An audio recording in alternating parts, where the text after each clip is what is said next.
আসসালামু আলাইকুম রহমতুল্লাহি ওয়া বারাকাতুহু। ইন্নাল হামদালিল্লাহি নাহমাদুহু ওয়া নুসাল্লি আলা রাসূলিহিল কারীম, আম্মা বা'দ। আউযু বিল্লাহি মিনাশ শাইতানির রাজীম। বিসমিল্লাহির রহমানির রহিম। প্রিয় শিক্ষার্থীরা, বেড়া মহিলা ফাজিল ডিগ্রি মাদ্রাসার অনলাইন ক্লাসে তোমাদের স্বাগতম। আশা করি তোমরা সুস্থ আছো।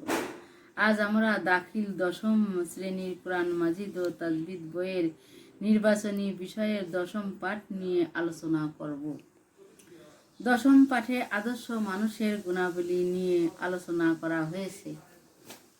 আল্লাহ তাআলা বলেছেন, ফাবিমা রাহমাতিম মিনাল্লাহি লিনতা লাহুম ওয়ালাউ কুনতা ফাজ্জান গালিজাল কলবি লানফাজ্জু মিন হাওলিক ফা'ফু আনহুম ওয়াস্তাগফির লাহুম ওয়াশাবিরহুম ফিল আমর ওয়াইযা আযামতা ফাতাওয়াক্কাল আলাল্লাহ ইন্নাল্লাহা ইউহিব্বুল মুতাওয়াক্কিলিন।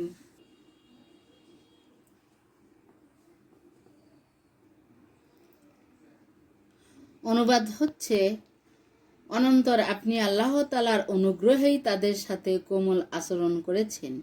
পক্ষান্তরে আপনি যদি রূঢ় ও কঠিন হৃদয় হতেন তবে অবশ্যই তারা আপনার চতুষ্পার্শ্ব হতে সরে পড়ত। কাজেই আপনি তাদের ক্ষমা করে দিন এবং তাদের জন্য ক্ষমা প্রার্থনা করুন, আর তাদের সাথে জটিল বিষয়াদি সম্পর্কে পরামর্শ করুন। অতঃপর যখন কোনো কাজে দৃঢ় সংকল্প করেন তখন আল্লাহ তাআলার উপর ভরসা করুন। নিশ্চয় আল্লাহ তার উপর নির্ভরশীলদের ভালোবাসেন।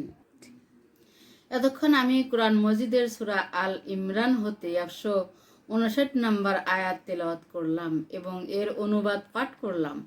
কোরআন মজিদের এই আয়াতে একজন আদর্শ মানুষের 16টি গুণের কথা উল্লেখ করা হয়েছে। প্রিয় শিক্ষার্থীরা, এখন আমি সেই 16টি গুণ নিয়ে তোমাদের আলোচনা করব। এই 16টি গুণের প্রথমেই রয়েছে কোমল হৃদয়ের কথা। 1 নম্বর হচ্ছে কোমল হৃদয়ের হওয়া। অবশ্যই একজন আদর্শ মানুষের অন্তরটা কোমল হতে হবে। যেমন আল্লাহ তাআলা বলেন, ওয়ালাউ কুনতা ফাজ্জান গালিজাল কলবি লানফাজ্জু মিন হাওলিক। 2 নম্বর হচ্ছে ক্ষমাশীলতা। একজন আদর্শ মানুষের অবশ্যই ক্ষমাশীলতা হতে হবে। প্রত্যেক বিষয়ে মানুষকে ক্ষমা করে দেওয়া। যেমন রাসূল সাল্লাল্লাহু আলাইহি সাল্লাম বলেছেন, ওয়াফু আম্মান জালামাক। 3 নম্বর পরামর্শ গ্রহণ করা।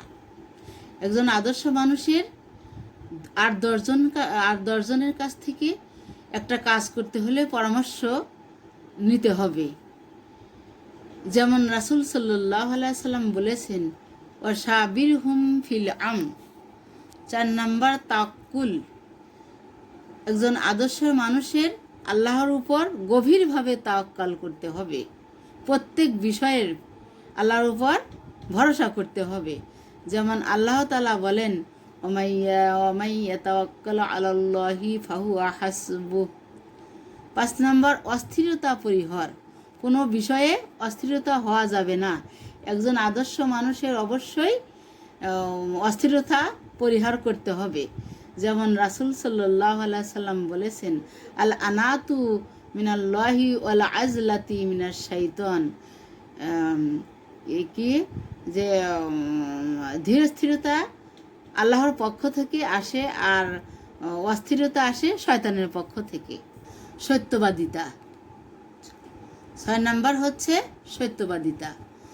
একজন আদর্শ মানুষের অবশ্যই প্রত্যেক কাজে কর্মে সত্যবাদিতা হওয়া দরকার, হতে হবে। যেমন বলা হয়, আসিদকু ইয়াংজি ওয়াল কিযবু ইয়াহলিকু। 7 নম্বর বিশ্বস্ততা ও আমানত দারিতা। যে সব বিষয়ে কি করবি, মানে বিশ্বাস থাকতে হবে। 8 নম্বর ন্যায় বিচার।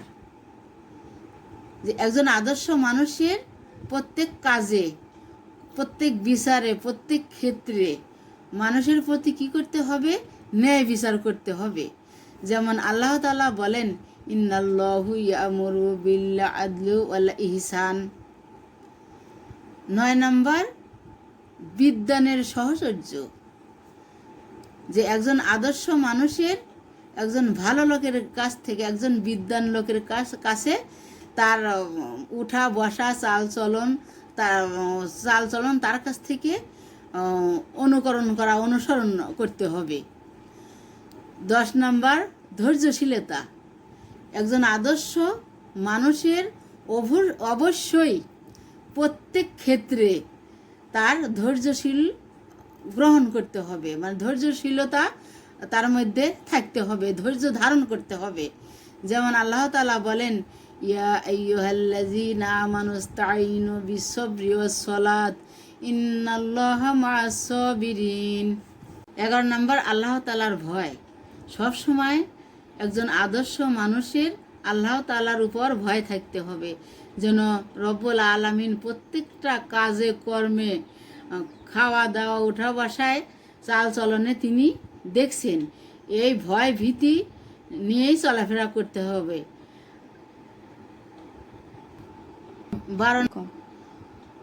12 নম্বর হচ্ছে নবীজির প্রতি ভালোবাসা। একজন আদর্শ মানুষ হতে হলে আবশ্যকভাবে নবীজির প্রতি ভালোবাসা থাকতে হবে, আর এজন্যে তাকে রাসূল সাল্লাল্লাহু আলাইহি সাল্লামের সুন্নতের পূর্ণ অনুসারী হওয়া প্রয়োজন। আল্লাহ তাআলা বলেন, লাকাদ কানা লাকুম ফি রাসূলিল্লাহি আসওয়াতু হাসানা। রাসূলুল্লাহ সাল্লাল্লাহু আলাইহি সাল্লামের মধ্যে তোমাদের জন্য রয়েছে উত্তম আদর্শ। 13 নম্বর হচ্ছে ব্যক্তিত্ব। আদর্শ মানুষ হতে হলে পরিপূর্ণ ব্যক্তিত্বের অধিকারী হতে হবে। সত্যের ক্ষেত্রে বিনয়ী এবং অসত্যের বিরুদ্ধে কঠোর হতে হবে। 14 নম্বর, বীরত্ব। যিনি আদর্শ মানুষ হবেন তার অন্যতম বৈশিষ্ট্য হলো তাকে অবশ্যই সাহসী ও বীরত্বপূর্ণ হতে হবে। কোনো ভীতু দুর্বল লোক আদর্শ মানুষ হতে পারে না।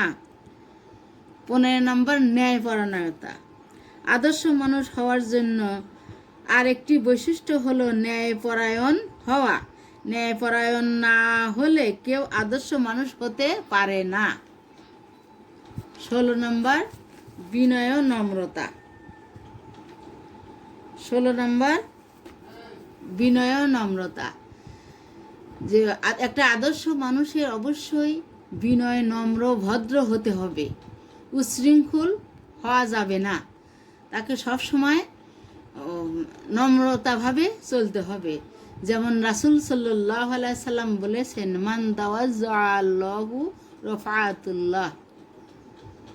প্রিয় শিক্ষার্থীরা, এতক্ষণ আমি একজন আদর্শ মানুষ হওয়ার জন্য একজন আদর্শ মানুষের 16টি গুণ নিয়ে আলোচনা করলাম। সুতরাং আমাদের সবাইকে তাই এই গুণাবলী অর্জন করতে হবে, এই পথে জীবন চালনা করতে হবে। তো শিক্ষার্থীরা, আজ আমার ক্লাস এ পর্যন্তই। পরবর্তী ক্লাসের আমন্ত্রণ জানিয়ে বিদায় নিচ্ছি। আসসালামু আলাইকুম ওয়া রাহমাতুল্লাহি ওয়া বারাকাতুহু।